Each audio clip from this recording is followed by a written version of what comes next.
ज्ञानानन्दमयं देवं निर्मलं स्फटिकाकृतिम् आधारं सर्वविद्यानां हयग्रीवमुपास्महे।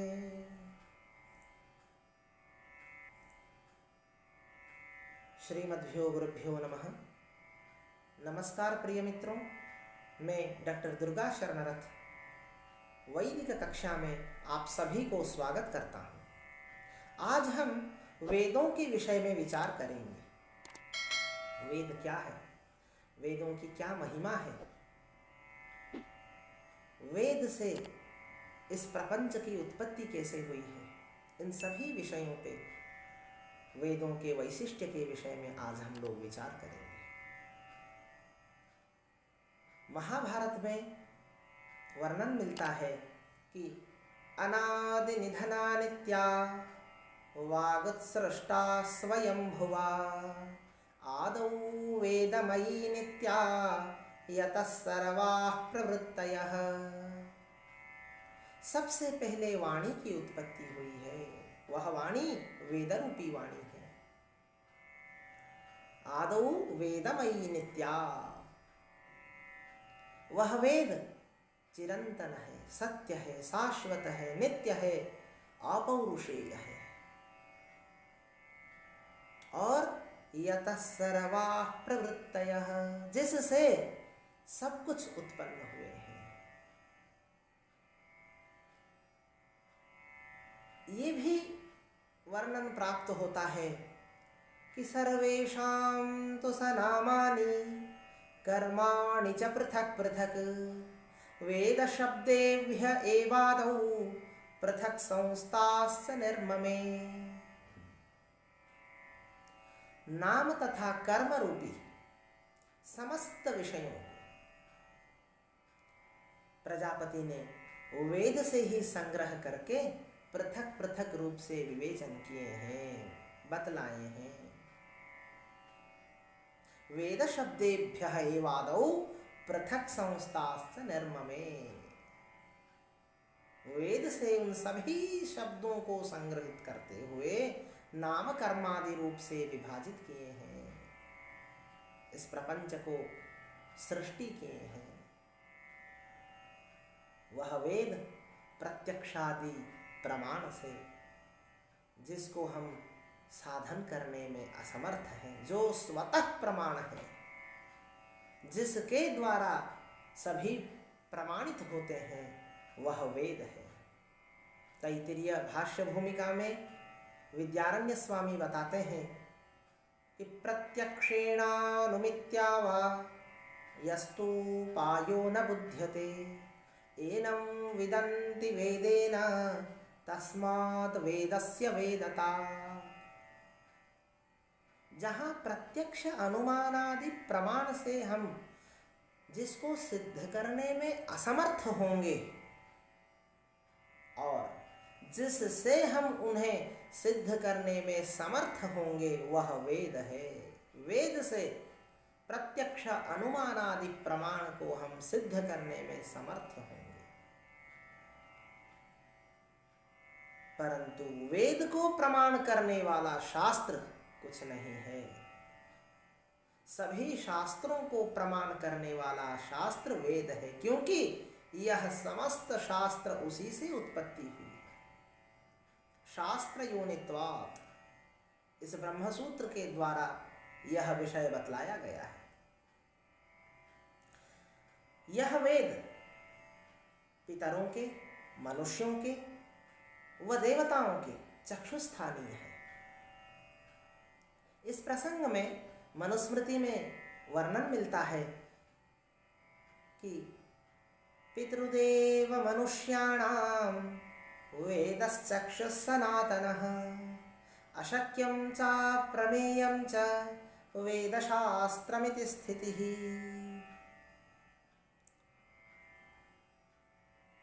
पितरों के, मनुष्यों के तथा देवताओं के चक्षुस्थानीय है यह वेद। उससे सब कुछ प्रतीयमान होता है, चाहे देवताओं के लिए हो, मनुष्यों के लिए हो अथवा पितरों के लिए हो। यही एक प्रमाणभूत शास्त्र है, ये चक्षु स्वरूप है उनका। यह वेद यज्ञों के, तपस्याओं के, सभी विषयों के मूलभूत है। याज्ञवल्क्य स्मृति में बताया गया है कि यज्ञानां तपसां चैव शुभानां चैव कर्मणां वेद एव द्विजातीनां निःश्रेयसकरः परः। यज्ञों के, तपस्यादियों के, सभी विषयों के मूलभूत वेद ही है। शुभ अशुभादि कर्म दोनों पक्षों में जब हम विचार करेंगे तो वेद ही मूलभूत है। शुभानां चैव कर्मणां, शुभ कर्मणां मूलभूतः भवति वेदः। वेद एव द्विजातीनां निःश्रेयसकरः परः। मोक्ष प्रदान करने वाली भगवती श्रुति है। यही वेद नारायण जो है मोक्ष को प्रदान करने में समर्थ है द्विजातियों को। वेदों में यज्ञ यागादि विषय तथा धर्मादि विषय प्रतिपादित है। धर्म जो है इस समग्र प्रपंच का मूल है। धर्मं धारयते प्रजाः, समस्त प्रजा धर्म के द्वारा टिके हुए हैं। तो भगवान मनु अपने स्मृति में बताते हैं कि यह कश्चित् कस्यचित् धर्मो मनुना परिकीर्तितः ससर्वोभिहितो वेदे सर्वज्ञानमयो हि सः। इस श्लोक में वेद नारायण को सर्वज्ञानमय इस विशेषण से संबोधित किया गया है। सह करके तत्शब्द जो है वेद नारायण के ही विशेषण पद है। तो भगवान मनु ने जो कुछ भी अपने स्मृति में धर्मशास्त्रीय विवेचन किए हैं उन समस्त तत्वों को उन्होंने वेद से ही संग्रहित किए हैं। वेद प्रणिहितो धर्मः अधर्मस्तद्विपर्ययः वेदो नारायणः साक्षात् स्वयंभूरिति शुश्रुम। ये बताया गया है। जो वेद बताता हो वही धर्म है। अधर्मस्तद्विपर्ययः, और भगवान वेद नारायण साक्षात नारायण अंश स्वरूप है। वेदो नारायण साक्षात ये कहा गया है। धर्म के लक्षण में भी वेदों की गणना आती है। सबसे पहले वेद स्मृति सदाचार स्वस्य च प्रियमात्मनः एतच्चतुर्विधं प्राहु साक्षात् धर्मस्य लक्षणम। ये बताया गया। ये जो 4 लक्षण है ये वेद करके सबसे पहले इसको ग्रहण किया गया है। क्योंकि जब हम शास्त्रों की ओर विचार करेंगे, अर्थ संग्रह में लौकाक्षी भास्कर बताते हैं कि वेदेन प्रयोजनवद अर्थो धर्मः यथा यागादिहि। और कृष्ण यज्वा ने भी मीमांसा परिभाषा में बताते हैं कि वेद बोधित इष्ट साधनता को धर्मः यथा यागादि। वेद में जो बताया गया है, वेद जो हमें बताता है वह धर्म है। वेद जो है हमें क्या शिक्षा देते हैं? यज्ञ यागादियों के विषय में, धर्म के विषय में। मीमांसा न्याय प्रकाशकार में भी बताते हैं कि वेदेन प्रयोजनमुद्दिश्य विधीयमानो अर्थो धर्मः। वहां भी यथा यागादि ही यही उदाहरण है। तो यज्ञ यागादि जो है वेदों में प्रतिपादन है। वेदा हि यज्ञार्थम अभिप्रवृत्ताः, ये बताया गया है। यज्ञों के लिए ही वेदों की उत्पत्ति हुई है। यज्ञ जो है इस समग्र प्रपंच का, इस ब्रह्मांड का नाभिस्थानीय है। अयं यज्ञो भुवनस्य नाभिः, ये बताया गया है यजुर्वेद में। तो यज्ञ रूपी तत्व को बतलाने हेतु वेदों की उत्पत्ति है। यज्ञ जो है समग्र प्रपंच का मूल स्रोत है और यज्ञ ही धर्म है। आगे जाके महर्षि जैमिनी बताते हैं कि चोदना लक्षणों अर्थो धर्म, और वह जो चोदना है, वह जो प्रेरणा है, उसके विषय में शावर भाष्य में बताया गया है कि चोदना ही भूतम भवंतम भविष्यंतम सूक्ष्मं व्यवहितं विप्रकृष्टमित्येवं जातीयकमर्थं शक्नोत्यवगमयितुम्। तो भूत भविष्य वर्तमान आदि इन समस्त विषयों को प्रेरणा के द्वारा जाना जा सकता है और वह प्रेरणा ही धर्म है। क्योंकि बताया गया है कि धर्मं तो साक्षात् भगवत प्रणीतं न वै विदुर्षयो नापि देवाः न सिद्धमुख्या असुरा मनुष्याः कुतश्च विद्याधरचारणाद्याः। धर्मं तो साक्षात् भगवत प्रणीतम, धर्म जो है साक्षात भगवान के द्वारा रचा गया है। उस धर्म को जानना बड़ा कठिन है। न वै विदुः ऋषयो नापि देवाः, न ऋषि न देवता न मनुष्य कोई भी उसकी सटीक रूप को जानने में असमर्थ है।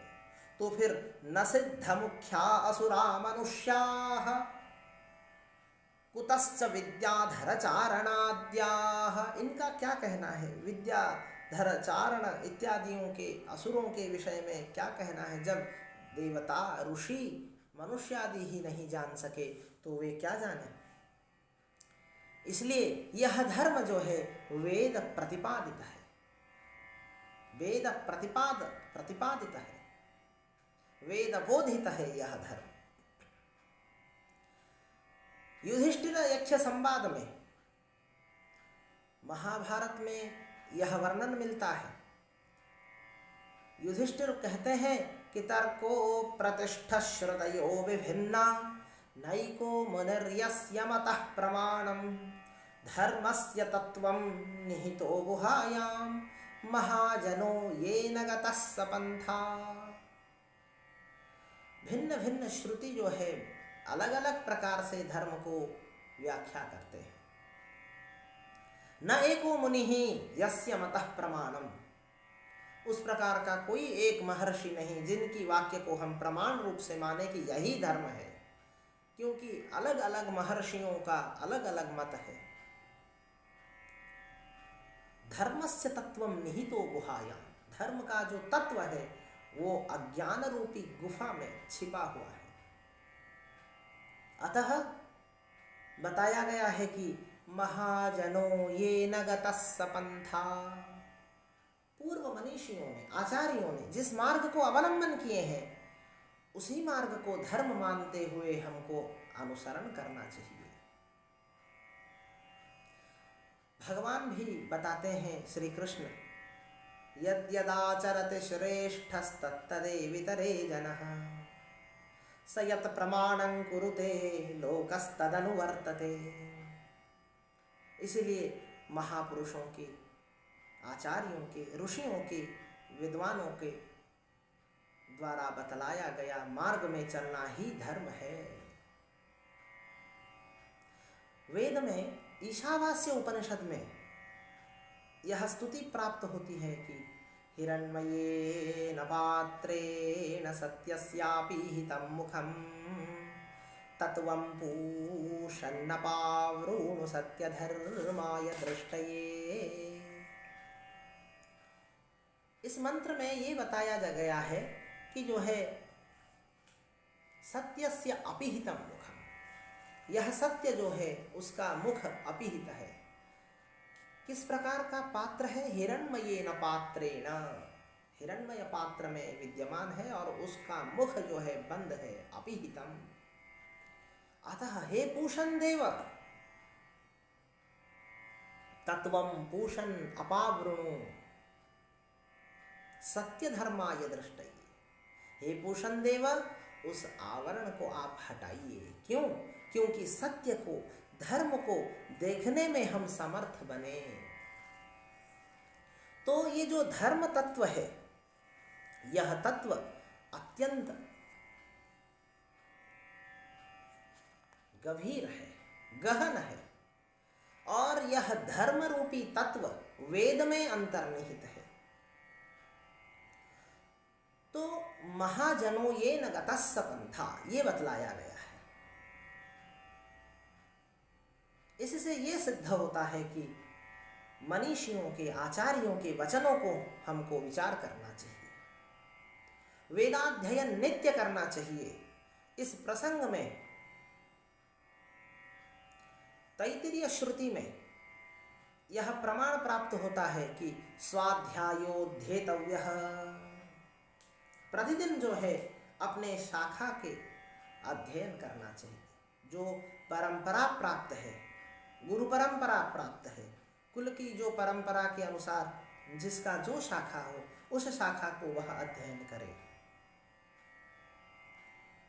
महर्षि पतंजलि ने बताते हैं महाभाष्य में कि ब्राह्मणेन निष्कारणो धर्मः षडंगो वेदो ध्येयो ज्ञेयश्च।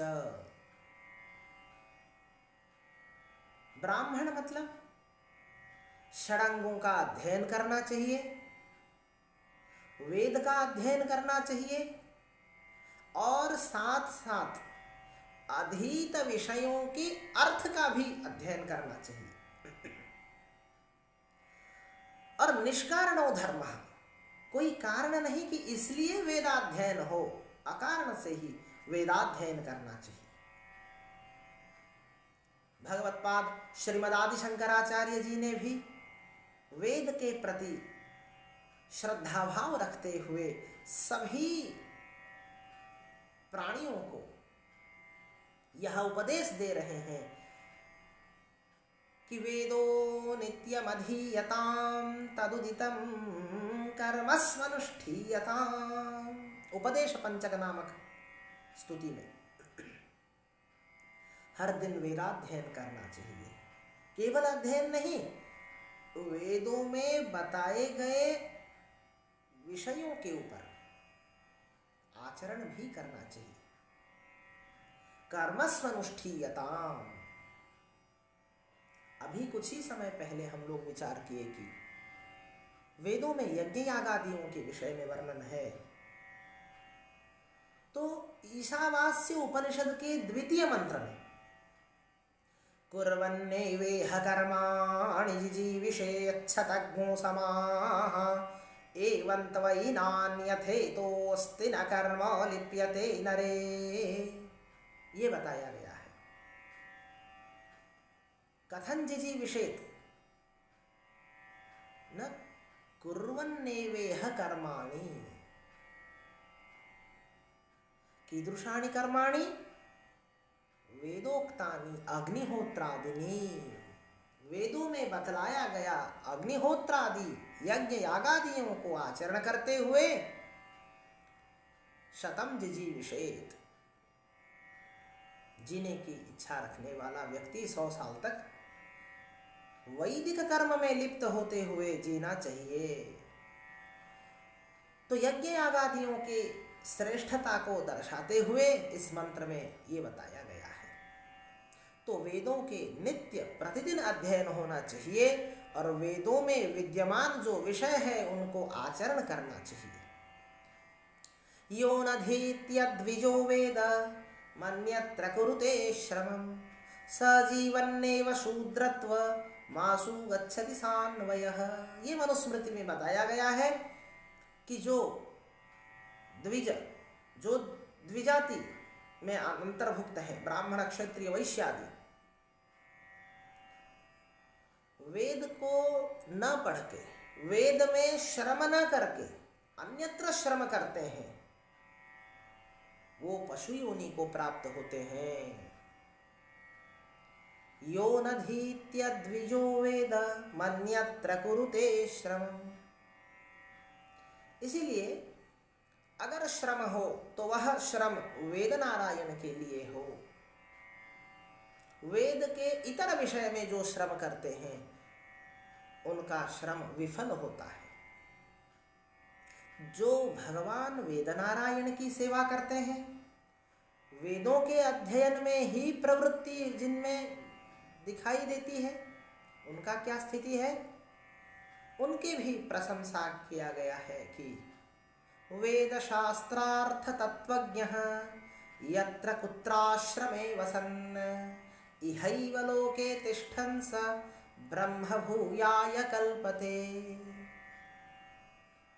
वेद शास्त्रार्थ तत्वज्ञ, जो भली भांति प्रकार से वेद को विधिवत गुरुमुख से उच्चारण किया हुआ हो, अध्ययन किया हुआ हो, उनके अंतर्गत तत्वों को भाष्यादियों के अध्ययन से जानता हो, वह चाहे किसी भी आश्रम में क्यों न हो, चाहे ब्रह्मचर्याश्रम में हो, गृहस्थाश्रम में हो, वानप्रस्थाश्रम में हो अथवा संन्यासाश्रम में हो, यत्र कुत्राश्रमे वसन् इहैव लोके तिष्ठन् स ब्रह्म भूयाय कल्पते।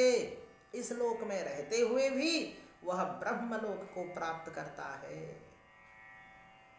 इसलिए वेद नारायण का सेवा करना चाहिए, प्रतिदिन वेदाध्ययन करना चाहिए। तो यहाँ मन में शंका होती है कि क्या वेदाध्ययन पर्याप्त है? नहीं, वेदाध्ययन विधिवत रूप से करने के बावजूद भी सभाष्य वेदाध्ययन करना चाहिए, भाष्य सहित वेदाध्ययन करना चाहिए। इस विषय में बताया गया है कि स्थाणुरयं भारहारः किलाभूत् अधीत्य वेदन्न विजानात्यो अर्थम यो अर्थज्ञ इत्सकलं भद्रमश्नुते नाकमेति ज्ञानविधूतपाप्मा।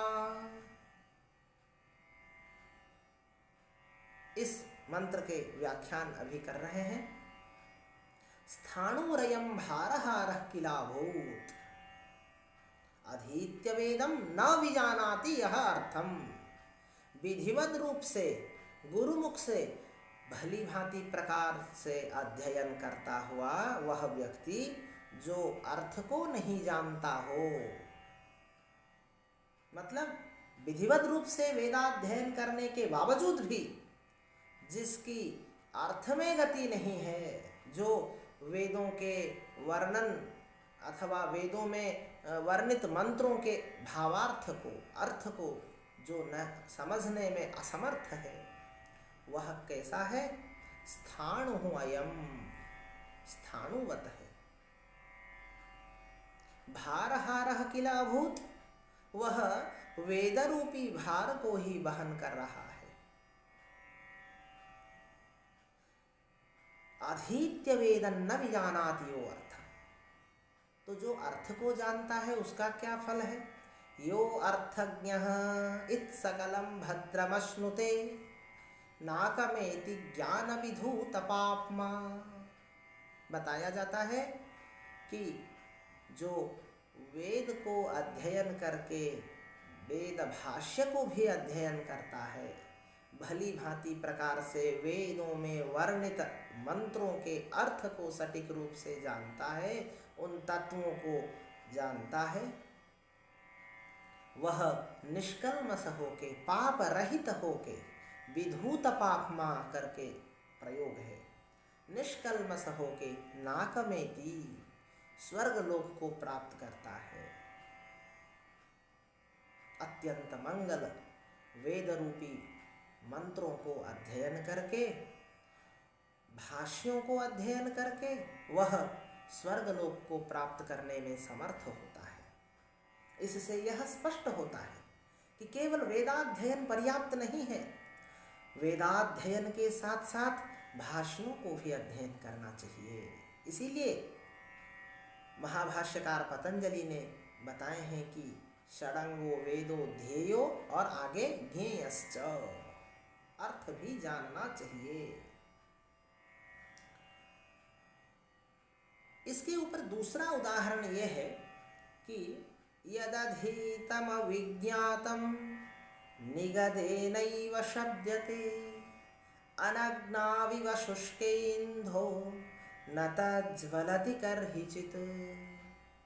यद अधीतम न विज्ञातम, भली भांति प्रकार से अध्ययन हुआ है परंतु उसके अर्थ को हम बतलाने में असमर्थ हैं, नहीं जानते हैं। यदधीतम अविज्ञातम निगदेन एव शब्दते, वह केवल शब्द ही उच्चारण करने में समर्थ होगा वह व्यक्ति, क्योंकि अर्थ तो उसको नहीं मालूम, उसकी गति नहीं है मंत्रों के अर्थ की ओर। तो उसकी स्थिति कैसी है? अनग्नाविव शुष्केन्दो न तज्ज्वलति कर्हिचित्। सूखी लकड़ियों को इकट्ठे करने से अग्नि उत्पत्ति नहीं होती है। बिना अग्नि के उन सूखी लकड़ियों को हम लोग जलाने में असमर्थ होंगे। तो यज्ञ यागादि में अगर हम सूखी लकड़ियों को रखेंगे और अग्नि ना हो तो वो कैसा यज्ञ संपन्न होगा? जैसे ये स्थिति है, ठीक उसी प्रकार अर्थों को न जानते हुए केवल मंत्रों को जानना निष्फल है। अतः ये सिद्ध होता है कि विधिवत रूप से वेदाध्ययन करते हुए सभाष्य वेदाध्ययन करना चाहिए। इस प्रसंग में तीसरी उदाहरण ये है कि उतत्वः पश्यन्न ददर्श वाचा उतत्वः शृण्वन् न शृणोत्येनाम् उतो त्वस्मै तनुवं विसस्रे जायेव पत्ये उशती सुवासाः। इस मंत्र का ये अर्थ है कि जो मंत्रों को अध्ययन करके अर्थ को न जानता हो उसकी स्थिति कैसी है? न पश्यन्नपि न पश्यति, वो देखते हुए भी अंधे की बराबर है। न ददर्श वाचा उतत्व शृण्वन् न शृणोति एनाम, सुनने के बावजूद भी न सुनने की बराबर है, क्योंकि अर्थ ज्ञान नहीं है। तो जिसकी अर्थ ज्ञान है उसका क्या स्थिति है? उतो त्वस्मै तनुवं विसस्रे जायेव पत्ये उशती सुवासाः। जाया इव पत्ये उशती सुवासा। उशती